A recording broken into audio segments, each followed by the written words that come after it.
बिस्मिल्लाहिर्रहमानिर्रहीम। अस्सलाम वालेकुम स्टूडेंट्स, क्या हाल चाल है? ठीक है। आज मैं आपको ADS computer science fourth year के स्टूडेंट का सरगोदा यूनिवर्सिटी में पास पेपर के अंदर एक क्वेश्चन आया हुआ है प्रोसेस स्केलिंग एल्गोरिदम का ऑपरेटिंग सिस्टम की बुक में, वो जो है उसको सॉल्व करने का तरीका बताऊंगा। ये वीडियो 4 पार्ट पे मुश्तमिल है। तो सबसे पहले इस क्वेश्चन को मैं आपको समझाऊंगा कि इस क्वेश्चन में क्या चीज़ें उसने दी हुई हैं और क्या चीज़ें आपने मालूम करनी है और किन किन वे से हम मालूम कर सकते हैं वो। तो चलें स्टार्ट करते हैं। सबसे पहले क्वेश्चन को रीड करते हैं कि क्वेश्चन है क्या। क्वेश्चन ये है SRTF, यानी ये जो SRTF है, पहले तो इसका आपको पता होना चाहिए कि ये क्या है। उससे पहले प्रोसेस स्केलिंग एल्गोरिदम, यानी ये जो क्वेश्चन है वो प्रोसेस स्केलिंग एल्गोरिदम के मुतालिक आया हुआ है। तो उसमें से प्रोसेस स्केलिंग एल्गोरिदम के अंदर एक आपका एल्गोरिदम होता है शॉर्टेस्ट रिमेनिंग टाइम फर्स्ट, जिसको शॉर्ट फॉर्म में SRTF भी कहते हैं।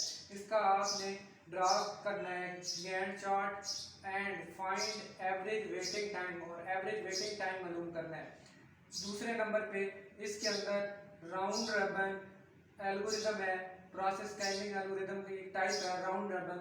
उसका आपने ड्रा करना है गैंट चार्ट, और उसका जो गैंट चार्ट आपने ड्रा करना है with time quantum 4 millisecond. 4 millisecond time quantum आप लेना है। ये भी मैं आपको बताऊंगा कि ये टाइम क्वांटम क्या होता है। फाइंड एवरेज वेटिंग टाइम, इसका भी आपने एवरेज वेटिंग टाइम मालूम करना है। उसके बाद आपने तीसरा जो इसके अंदर क्वेश्चन है टर्न अराउंड टाइम मालूम करना है ईच प्रोसेस का using shortest remaining job first SRGF algorithm use करते हुए आपने टर्न अराउंड टाइम मालूम करना है। उसके बाद प्रोसेस दिए गए हैं, उनका ब्रश टाइम दिया गया है, अराइवल टाइम दिया गया है। हम जो है उनका completion time, turn around time और वेटिंग टाइम मालूम करेंगे। इस क्वेश्चन को सॉल्व करने से पहले आपको दो चीज़ों का पता होना चाहिए। प्रोसेस स्केलिंग बेसिकली दो तरह के होते हैं, एक आपके होते हैं नॉन प्रीएम्प्टिव और दूसरे आपके होते हैं प्रीएम्प्टिव। नॉन प्रीएम्प्टिव वो वाले प्रोसेस होते हैं जो कि एक दफ़ा जब CPU को मिल जाते हैं तो वो पूरा एग्जीक्यूट होते हैं। मसलन जैसे यहाँ पे एक प्रोसेस है P1, इसका ब्रश टाइम है 8, इसका अराइवल टाइम है 1।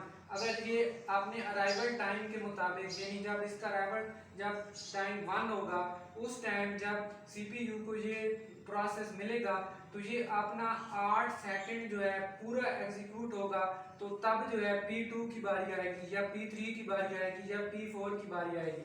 लेकिन सबसे पहले जो प्रोसेस एग्जीक्यूट होता है अराइवल टाइम के मुताबिक, उसको एग्जीक्यूट किया जाता है जिसका अराइवल टाइम कम हो। तो अराइवल टाइम कम किसका है? 0 वाले प्रोसेस का। तो P2 जो है वो सबसे पहले आएगा नॉन प्रीएम्प्टिव के मुताबिक।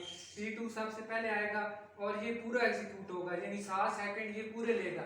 इसकी एग्जांपल ऐसे है जैसे कि आप विंडो के ऊपर या कंप्यूटर के ऊपर आप कोई सॉन्ग सुन रहे हैं, तो वो आप पूरा कंप्लीट सॉन्ग सुनेंगे तो फिर दूसरा सॉन्ग जो है वो आप प्ले करेंगे, फिर दूसरा पूरा कंप्लीट सॉन्ग सुनेंगे तो फिर तीसरा कंप्लीट, फिर तीसरे सॉन्ग की जो है वो बारी आएगी और उसको आप फिर कंप्लीट सुनेंगे। तो ये जो टाइप है इसको हम क्या कहते हैं? Non pre-emptive. जबकि जो प्रीएम्प्टिव है, प्रीएम्प्टिव में ये होता है कि अब मसलन एक प्रोसेस अराइवल टाइम 0 के मुताबिक आया है और उसका ब्रश टाइम 7 है, और एक और प्रोसेस है वो भी अराइवल टाइम 0 के मुताबिक आया है और उसका ब्रश टाइम जो है वो 6 है।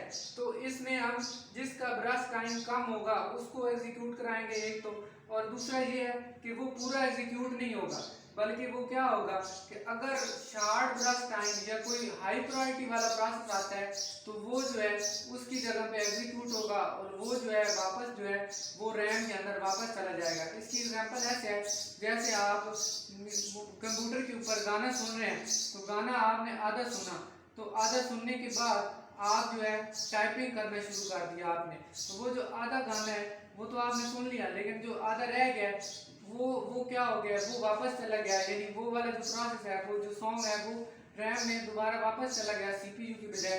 तो आपने टैपिंग करने जो है वो शुरू कर दी। ये इस तरह जो है इसलिए आपका क्या कहलाता है? प्रीएम्प्टिव स्केलिंग कहलाता है। यानी पूरा प्रोसेस हम एग्जीक्यूट नहीं करते, बल्कि क्या करते हैं, एक प्रोसेस एग्जीक्यूट हो रहा होता है, तो अगर हाई प्रायोरिटी वाला प्रोसेस आता है तो उसको फिर एग्जीक्यूट करना शुरू कर देते हैं, और पिछला प्रोसेस जो होता है वो रेडी क्यू या रैम के अंदर वापस चला जाता है। इसको हम क्या कहते हैं, प्रीएम्प्टिव।